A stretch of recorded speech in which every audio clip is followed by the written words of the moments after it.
देखिए, हमने उज्जैन का जो उदाहरण लिया था उसमें दिनमान निकाला 27, 38, 58। ये विश्व दिनमान सारणी से निकाला था और ये सूक्ष्म और शुद्ध ही आता है।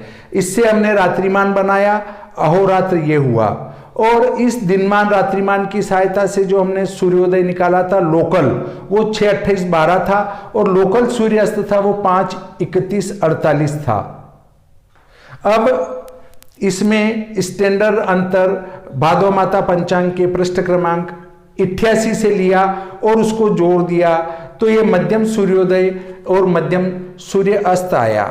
फिर विश्व दिनमान सारणी के पृष्ठ क्रमांक 27 से हमने 5 फरवरी का बेलांतर लिया धन होने से मध्यम सूर्योदय में और मध्यम सूर्य अस्त में जोड़ा तो दोनों स्पष्ट स्टैंडर्ड टाइम में हमें प्राप्त हो गई। ये 7:09:17 प्राप्त हुआ और ये 6:12:53 प्राप्त हुआ। ये मान जो प्राप्त हुए वो हमें उज्जैन नगर के प्राप्त हुए। अब जन्म समय में से स्पष्ट स्टैंडर्ड टाइम का सूर्य उदय घटाया और अंतर को 2.5 गुना किया तो हमें इष्ट घटी 14 घटी 4 पल 18 विपल प्राप्त हुई।